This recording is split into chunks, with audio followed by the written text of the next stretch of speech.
Life is good.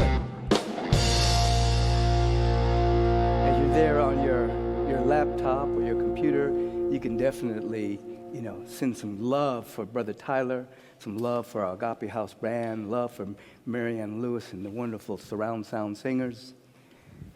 And you might as well give yourself some love too.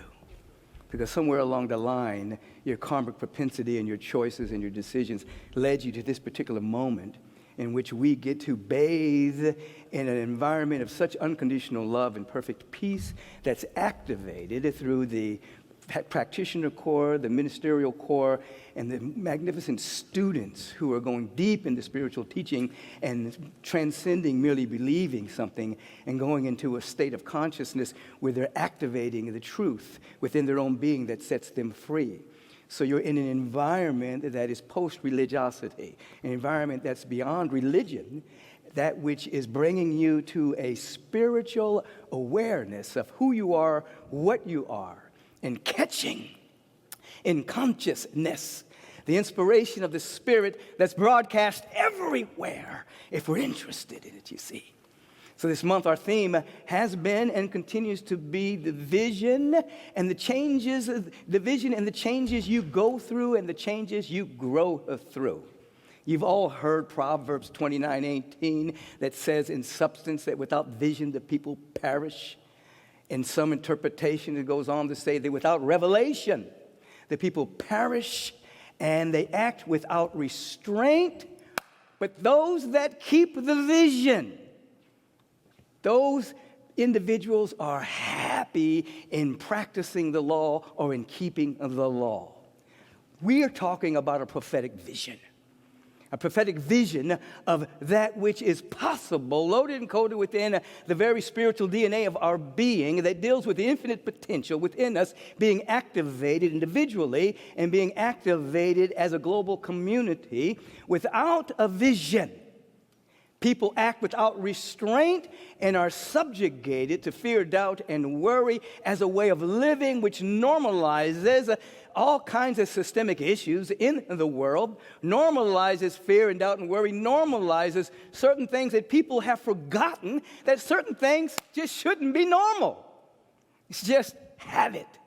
Without vision, the people perish. You see, humanity's minds have been hijacked and are blinded by consumerism, mesmerized by materialism, mesmerized by so much commercialism that individuals, not all, but so many, have forgotten that there's a destiny loaded and coded within them, forgotten there's something that they are to be about when they arrive on this planet that is beyond the mental, emotional, social constraints of a society. Way beyond that, individuals have arrived to stretch the boundaries of the social milieu and the societies in which we live in, not to walk lockstep within those particular social domains, but to bring within those domains fresh insight and revelation so that there's a continuity of unfoldment on a soul level that allows for us to glow and to grow from glory to greater glory. Without vision, without revelation, without insight, people perish. The people succumb to lack and limitation, fear and doubt and worry. Not you. Not here, not now. And so as we breathe into this, we understand that there are changes that we go through when we're captured and pulled by a vision.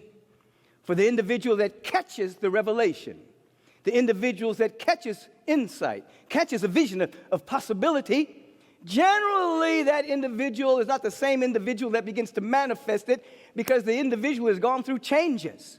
The blind spots have been teased into consciousness. Habits have been transformed. Priorities have been changed. Perceptions have been restructured.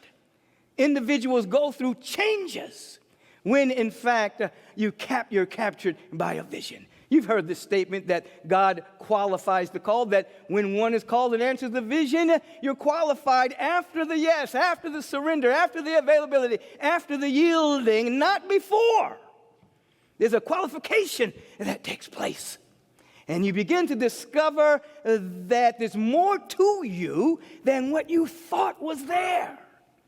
That you had ceilings along the way that you were living in, paradigms that you were living in, points of view that you were living in.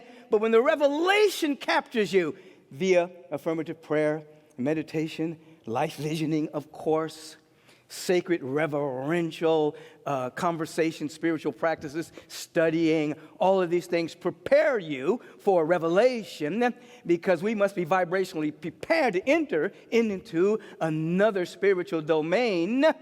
As this occurs, there are changes, and we begin to discover things about ourselves we didn't even know existed that were even possible.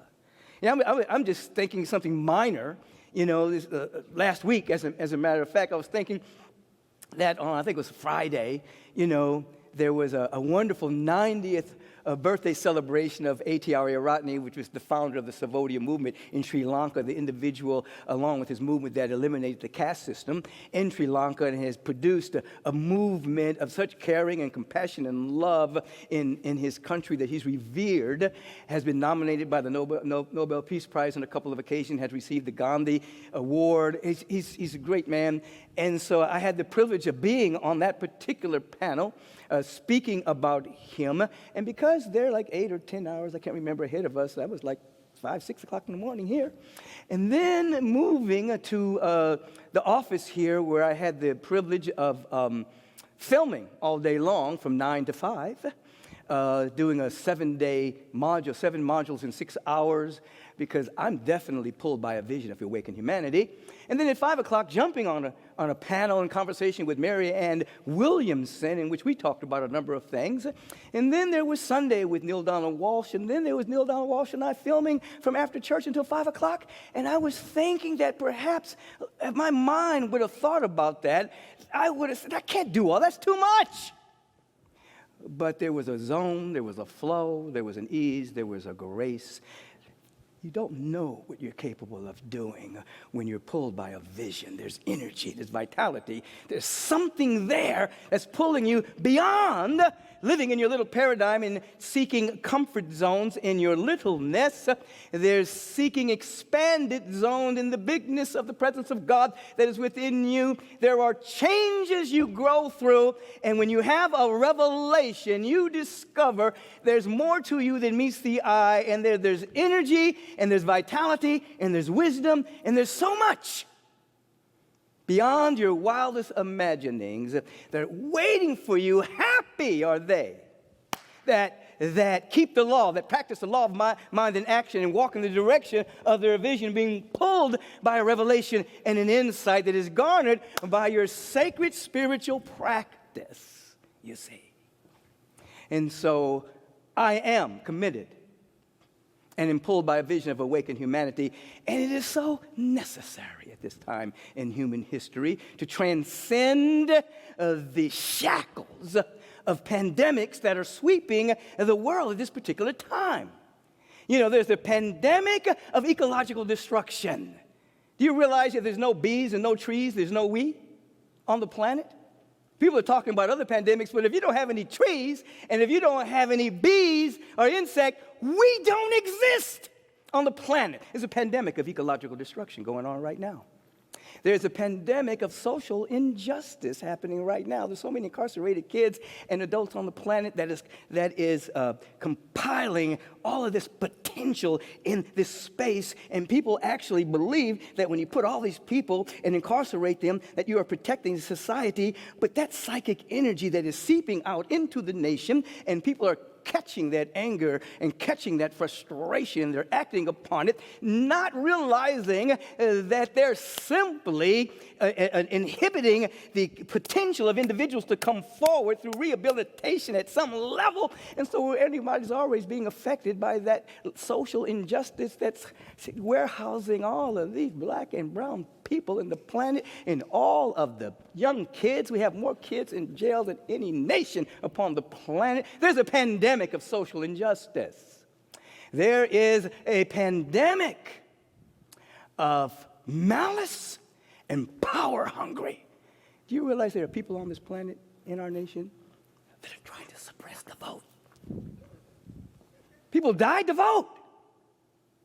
There are people on this planet that have malice and power hunger, trying to suppress people's right to vote in a so-called democracy. There are all kinds of pandemics going on, you see? And so we need individuals that are seeking to wake up, to have a dynamic revelation of what's possible, and to be pulled by that energy on the planet and not be sidetracked by just one pandemic we're walking through as sometimes a way of distraction, as we're forgetting that the planet and the rainforest, the rainforest is dissolving in front of our eyes, the lungs of the earth, you see. We need awakened people, awakened consciousness, so that in the revelation, in the insight, in the vision, the possibility is there, you see. You're no longer constrained by your present paradigm. Oh, you know what other paradigm we're caught in? The Stockholm effect of falling in love with our captors. There are individuals that actually love and actually think that the politicians and some of the government officials are actually on their side. They've forgotten that perhaps all of us are in this simulation of a Stockholm effect. And we don't see that many of the power brokers don't have you in mind at all. They have greed and avarice and pseudo power. This is a pandemic of consciousness. And so, for every mental or physical issue, there is a spiritual solution. The spiritual solution is that we're here to wake up. We're here to absolutely wake up to that dynamic power and presence and love that is within us that allows us to be fearless and bold, not operating against people or against things as our primary energy, but to wake up and live from what we're working for, what we're walking towards, what we're being pulled by, which carries the energy of the new and the eternal even before it manifests, that becomes stronger than the dead artifact of previously held perception that has condensed itself into a so-called civilization. Remember what, his name will come to me in a moment. What was the individual's name that I went to school with his grandson? Albert Einstein. No, Schweitzer. Albert Schweitzer. Remember what he said when he came out of Africa? He'd been there for a period of time, and they said he had arrived in England, and they said to him, "How do you like civilization?" He said, "I love it. We should try it sometime." And so we have this masquerade of civilization where all the civility, much of the civility has dissolved, and we need a fresh vision, fresh insight, fresh revelation, you see. And so thus the topic is interest draws interest.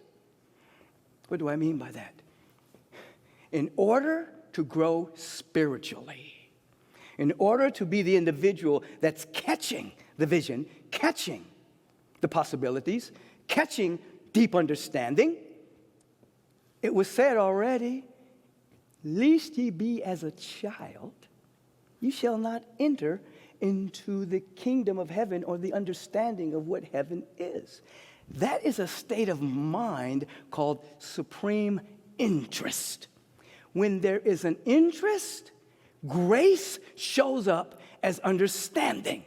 That means that you have to bracket mindsets that hinder and interfere with that kind of insight. What are those mindsets? Believing and disbelieving. What are those mindsets? Trusting and mistrusting. What are those mindsets? Remembering. What are those mindsets? Okay.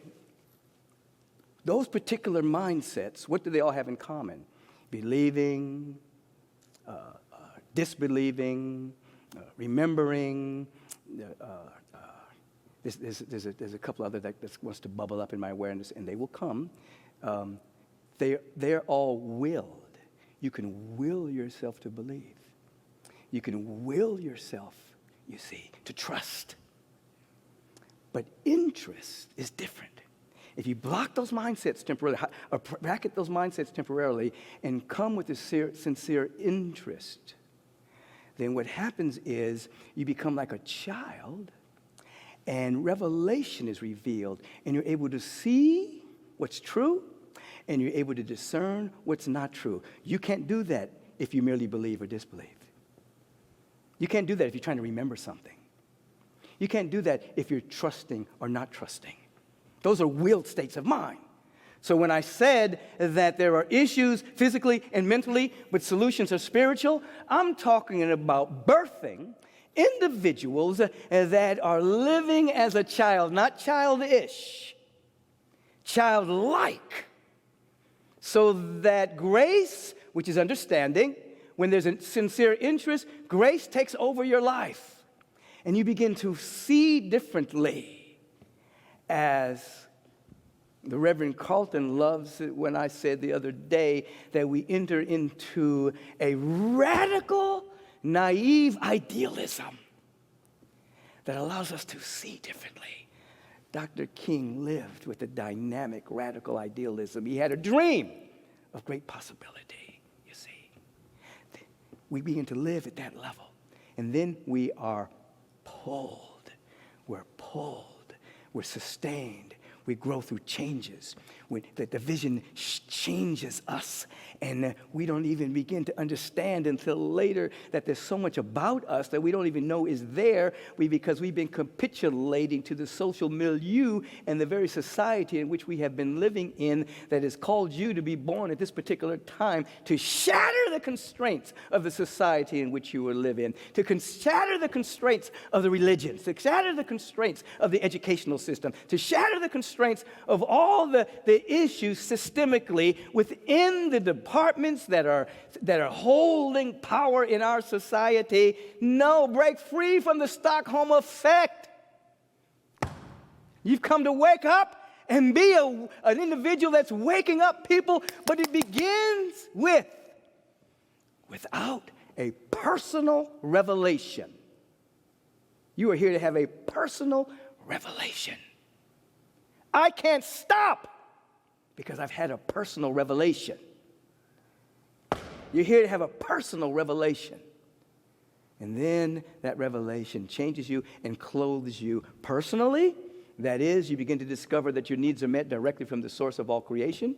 You begin to discover that your body temple, when in alignment with the fundamental harmony of the universe, can restore and resurrect and heal itself. Your mental body can become clear. Your emotional body can become pure. And that all the ways that we have normalized negativity, we begin to see that it was just habits based on a sense of separation and acting from survival as individuals and as society. And then you will not be blind to the thousands of kids in Yemen who are dying every single day. You will not be blind that our very own country makes about $170 billion selling war implements to countries that are creating wars that are allowing the kids to die. We got to wake up.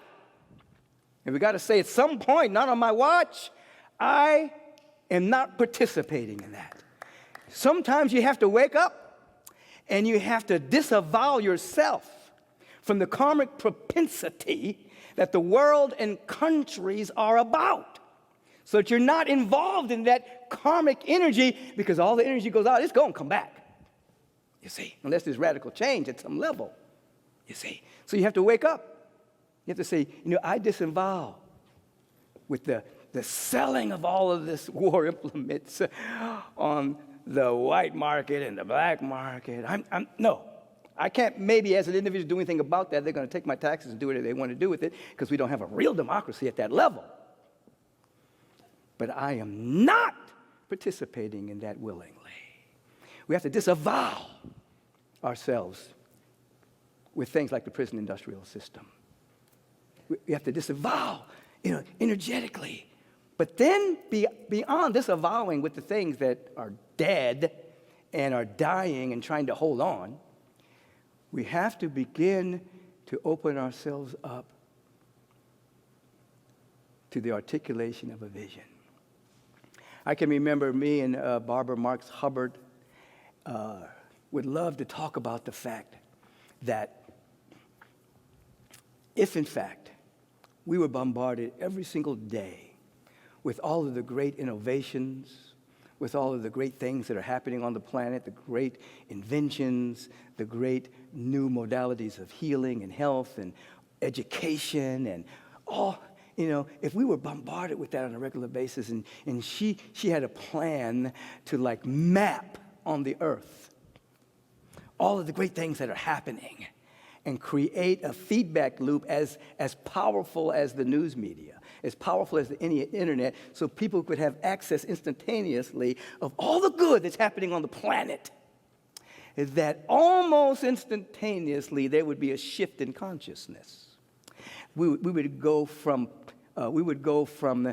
being bereft of vision to potential and possibility being activated, because that would be the atmosphere that we're living in. Now, this is what we're seeking to do as a spiritual community, and seeking to have people catch fire about this, and then one touches another, and then thousands and thousands of people are involved with the vision of great possibility for ourselves individually, our families definitely, those we care about, but it expands into the awareness that every single being on the planet is our family. We're all shot from the same source and substance of ultimate reality. Now, as I'm saying this, don't believe it. Just be interested. Don't disbelieve it. Just be interested. Don't trust it. Don't not trust it. Just be interested. Don't try to remember this. You can come back on the archives and watch it again. Just be interested. If you're interested, the grace of understanding will dawn upon you. And there will be an aha moment. Ooh. Ooh. Oh. Oh. Oh. You won't will your mind and interfere with grace. You'll be receptive. Now, haters hate that because they're always looking for something to hate. They have willed their mind and shrunk it to a perception of something they can disagree with. That's the other mindset, agreeing and disagreeing. When you can let go of agreeing and disagreeing, believing and disbelieving, remembering, trusting, and you let go of those for a while and just become interested. Real interested. Real interest. That's love. Real interest. Then you're like a child. And the grace of understanding, like the dove of peace,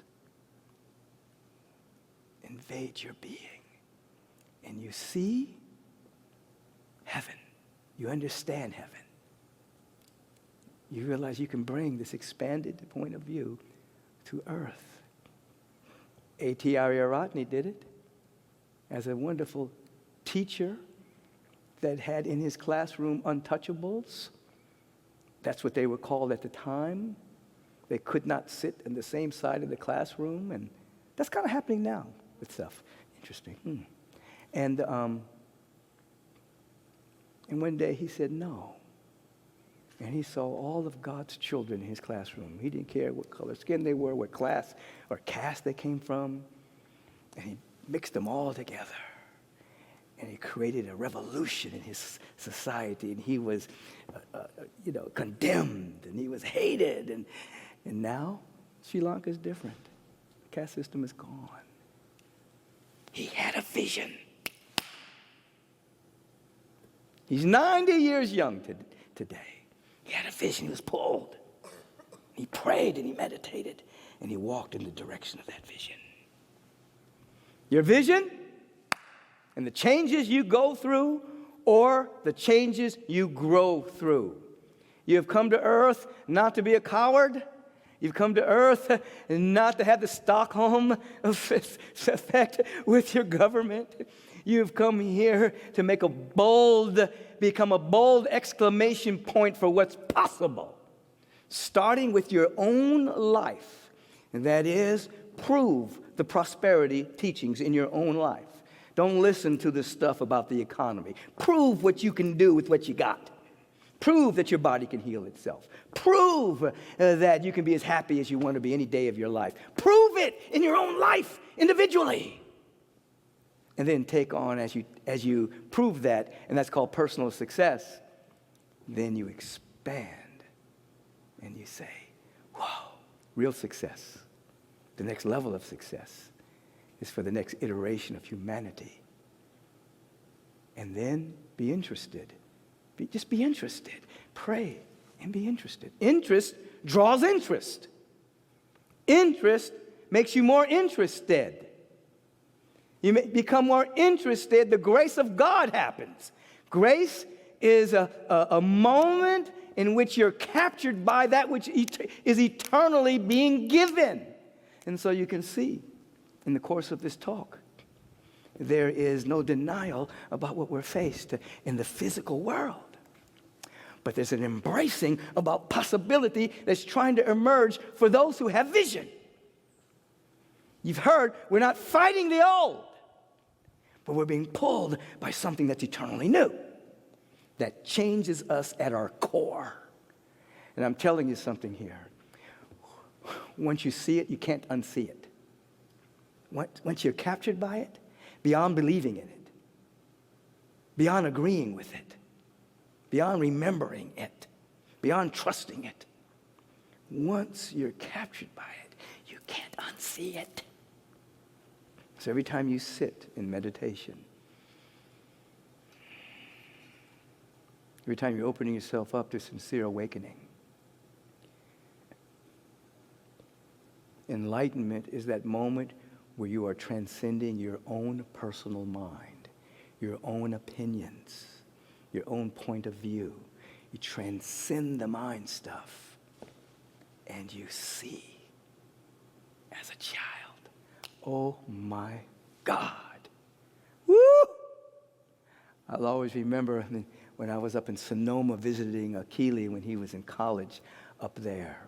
And I was sitting on this bank, and there's a stream, and I can remember all of a sudden as I looked at the tree, I went beyond believing that was a tree or agreeing that was a tree or remembering that was a tree. Suddenly, it was God's life. And the grass was God's life. It was beautiful. And the river and the stream that was flowing was God's life. It was beyond me believing in trees. Agreeing that was a tree, trusting that was a tree, remembering that was a tree. Everything stopped, and I just fell in love. Wow, I was in love with all of nature. And I'm not embarrassed to tell you, but I used to be. I took off all my clothes and sat there just naked in love with nature. Wow. I can't unsee that. And I imagine if somebody saw me, they probably can't unsee that either. But I can't unsee the brilliance and the light and the love and the beauty that was everywhere. You're a prime candidate for that.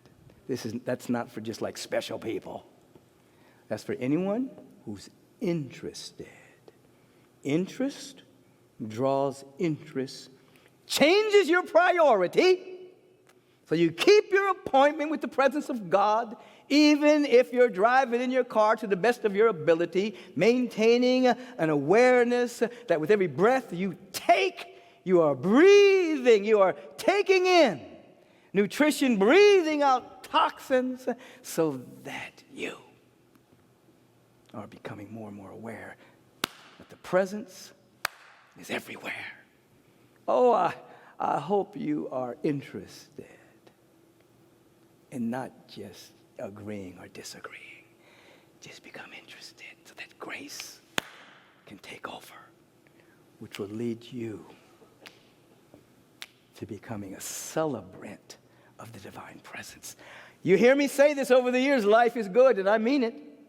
Even with all the pandemics that I just mentioned to you, life is magnificent. Life is magnificent. It's beyond the human concept of good. It's the all good that's everywhere in its presence, everywhere present. Life is magnificent. I'm not talking about your life experience. I'm talking about life itself. It's amazing. And you're seeking to come in alignment with it. Woo! It'll free you from your narrow point of view and allow you to see yourself as you are seen. Oh, are you catching this? Because remember, truth can't be taught. It can only be caught in consciousness. Are you catching it? You interested? You open? If so, grace is happening. And the childlike nature is available, and you'll see like you've never seen before, and you will celebrate the divine presence. That's all I got.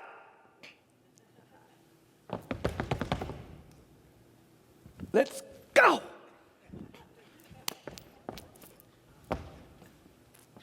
Watch these people dance. Woo!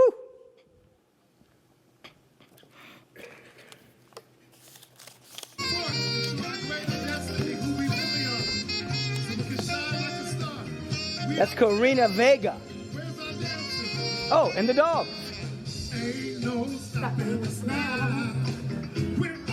And she's got the "And So It Is" t-shirt. You can get yours.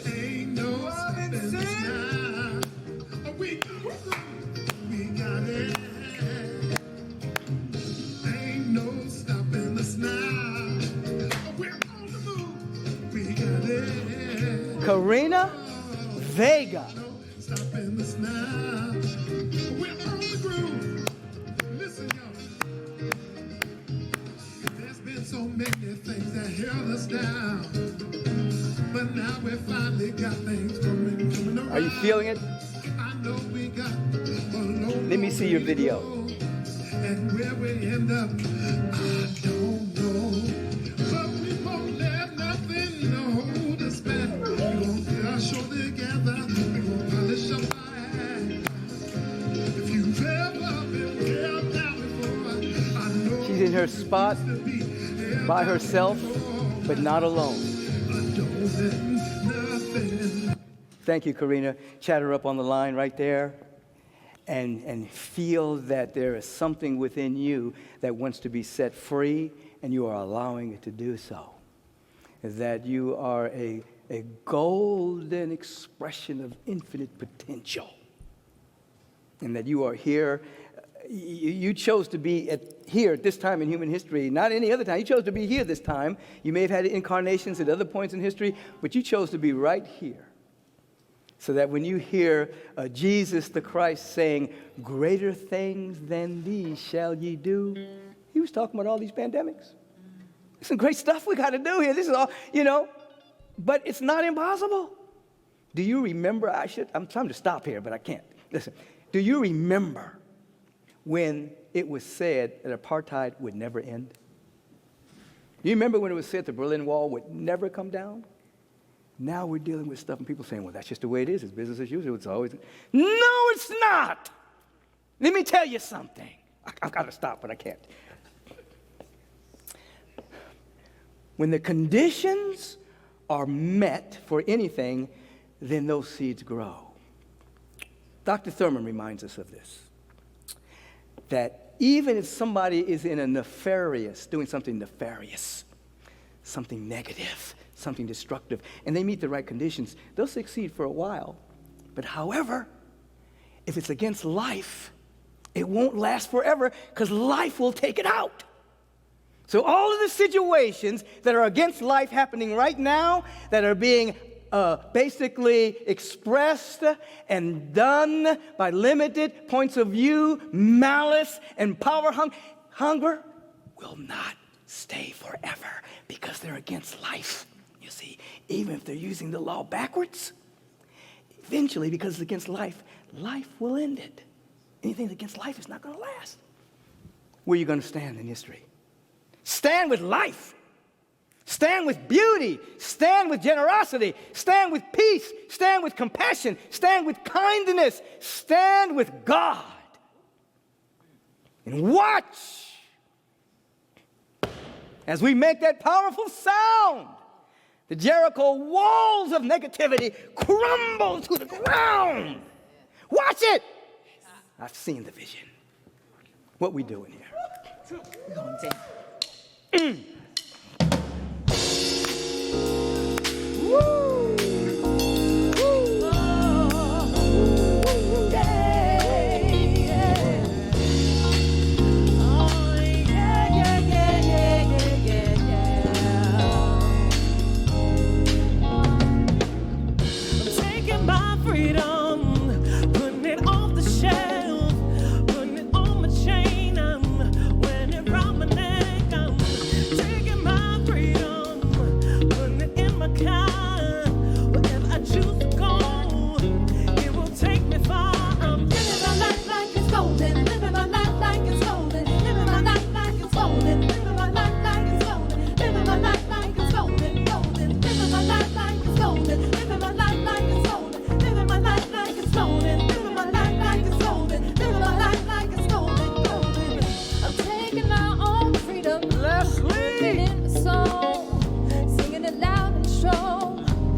That is the truth of your being that makes you free.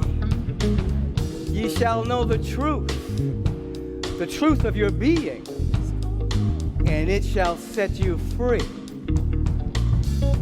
But you must be interested beyond the mind states that can be willed. That is not to say that those states aren't usable at different times in your life. But ultimately, you must be like a child to understand heaven or to enter. That's supreme interest. I'm interested. I'm interested. I'm interested. Turn within in this moment. Come with me, please. Come with me into this prayerful moment.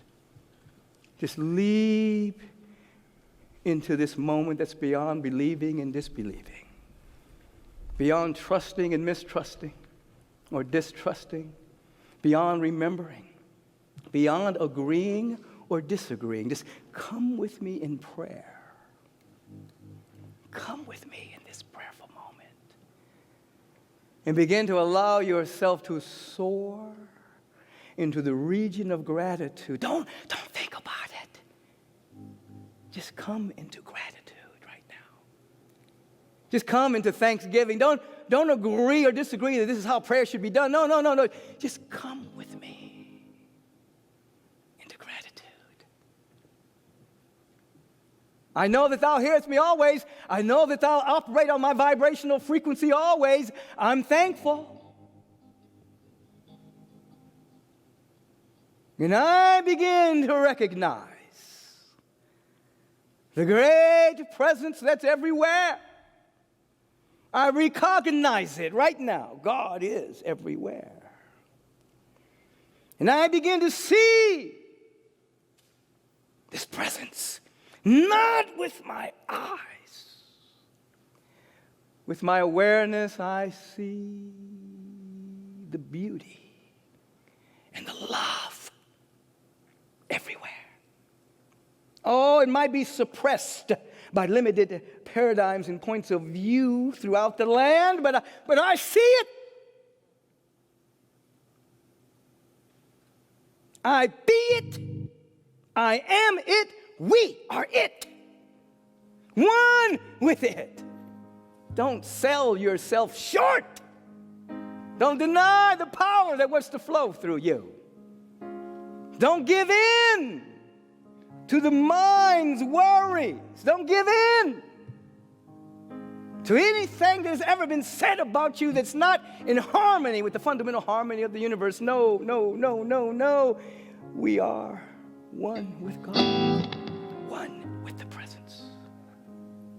And in this consciousness of oneness, the vibrational frequency that's being released is called the Word. It's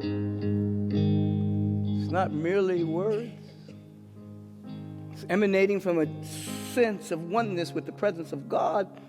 That's why Jesus could say, I thank you because I know that thou hearest me always. It wasn't ears, it was a vibrational frequency of the word that he was uttering being matched by the universal law that must manifest. I speak the word for each and every one of us that we may be free today, that every organ, action, function of our body temple may be every whit whole, that the emotional body becomes absolutely pure, the mental body becomes absolutely clear, the body of our affairs reflect and reveal the fundamental order of the multidimensional universe, shot from the universal presence itself. Oh, we're coming into an alignment with it right now. As many as received gave them the power to be the sons or daughters or the individualized expressions of God. That would be here now. Here now. Here now. Now here. And where's now here? Nowhere. Everywhere. Woo! Oh, that's omnipresent. Oh, omniscience. Oh, omnipotent. Oh, omniactive. Oh, my God. Feel it in your bones. Oh, feel it in your bones. There's a revelation trying to happen right now. It's always trying to happen. It's not like, a 1 in a 2,000 year thing. Revelation is happening. Are you interested? Woo! Are you available? Oh, I want you to feel that. Feel it in your bones right now. Help them feel it.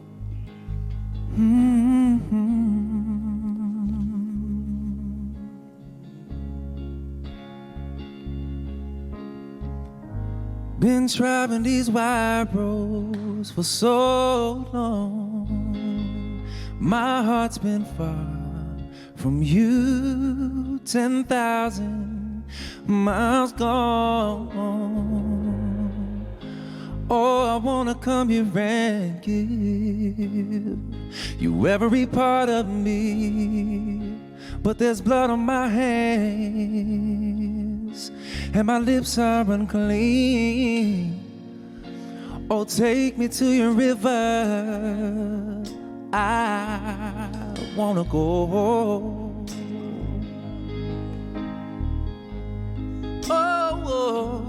Oh, yes. So take me to your river, I wanna know.